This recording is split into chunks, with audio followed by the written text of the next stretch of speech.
lots of people are upset, aren't they, at the moment? Lots of people on Twitter, keyboard warriors, unhappy at the spending from Liverpool. Like, we're the only team in, to have spent a couple of quid. Let me just read some facts out, though, to maybe calm people down a little bit. We got £175 million for winning the league. Last season was also the club's first full campaign with a high-capacity stadium, while a new kit deal with Adidas, which some reports value at £60 million per season, kicked in from the 1st of August. Of course, we've had low transfer spending in previous seasons, so we're well within the Premier League's profit and sustainability rules. And also, as well, let's not forget, while we spent a lot of money this transfer window, of course, the departures of Diaz, Nunez, Kwanzaa, Kelleher, Trent, Morton have recouped an initial around £190 million in terms of transfer sales, and possibly that could go up today, maybe if Elliott or Gomez go. So lots of money's been spent in this window, but we've also managed to recoup nearly £200 million in transfer sales. I believe our net spend this summer is lower than Arsenal's. Plus 60 million from Champions League. Forgot to add that as well. So, sure. Yeah, there's teams out there.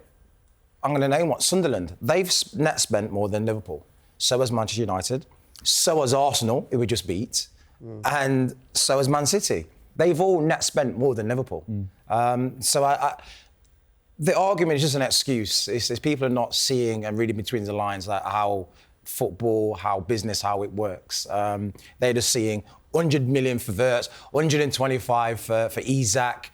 How are you doing this for the FPL rules?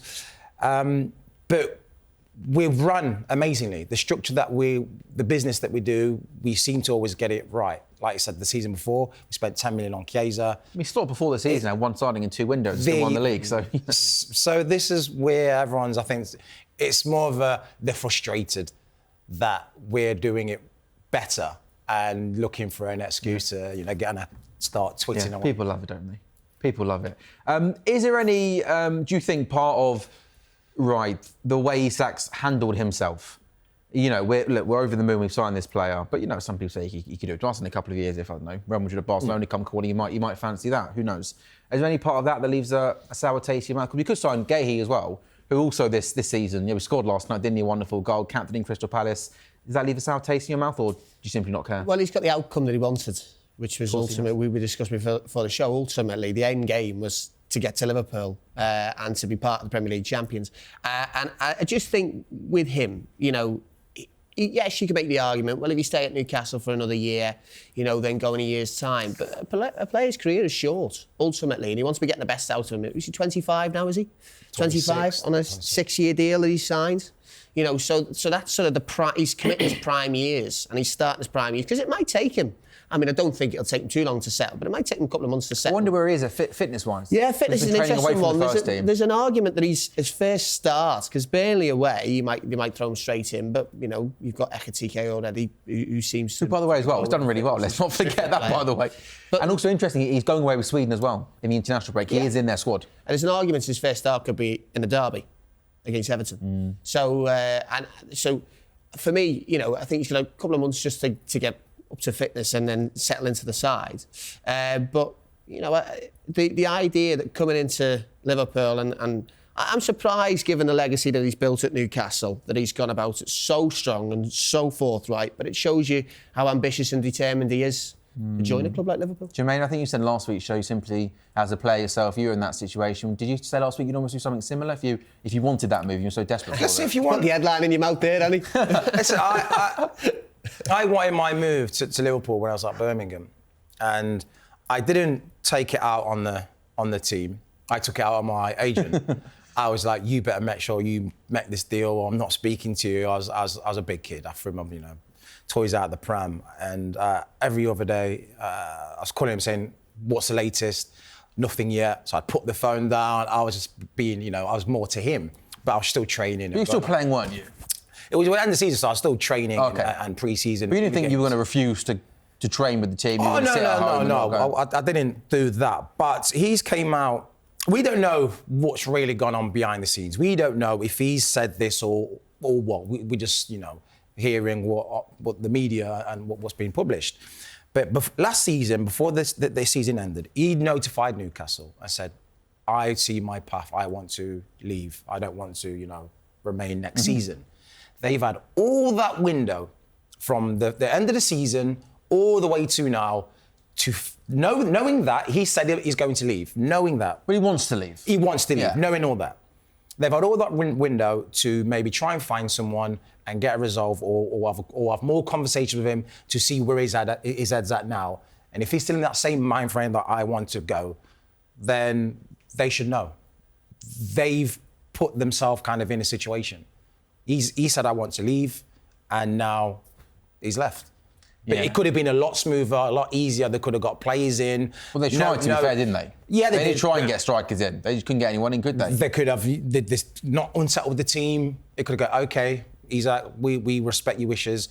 You've been a great servant. But if I was to just stick up for Newcastle, though, in that respect, football can't be as simple as that. When you've got a player that's contracted to your football club, it can't just be as simple as they say, I want to leave, and then the club goes, oh, OK, no worries, we'll do everything we can to facilitate that. You know, these players are contracted to football clubs, and he did have 3 years left on his deal. So Newcastle were in a position of strength from that point of view, Jermaine. Yeah, but there's no loyalty. What happens when a club don't want you no more? What happens when they don't want to play you and they don't want to give you a new contract, or they don't want to...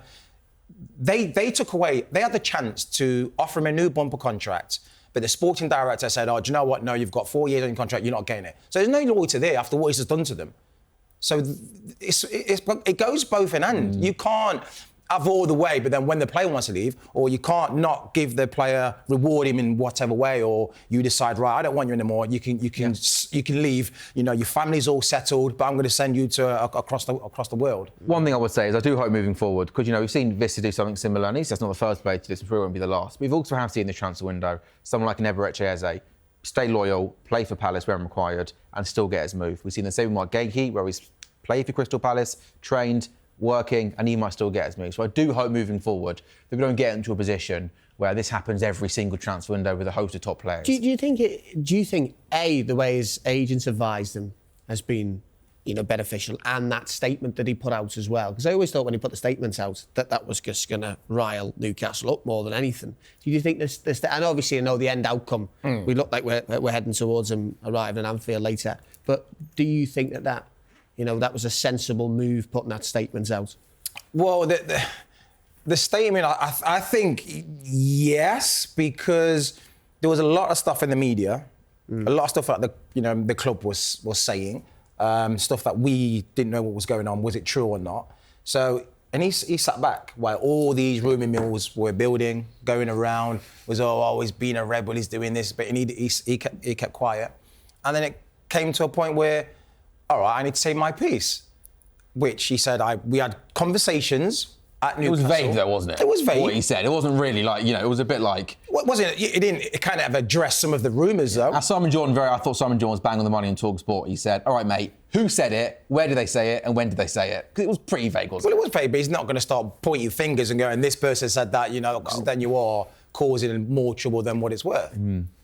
But the most important thing is, from our point of view, from Liverpool point of view, he's a Liverpool player. Absolutely. And there is... Hey, also, by the way, what's Chico Ekitike thinking? He's probably thinking, Gaffer, I've scored 3 goals in 3 games. I took my goals well. Why not? I'm the next Alexander Isak. Ekitike said something very telling, I think, in his first interview with LFC TV when he first joined. And he said, yeah, I'm used to playing on the left. Oh, okay, so he knew what was coming.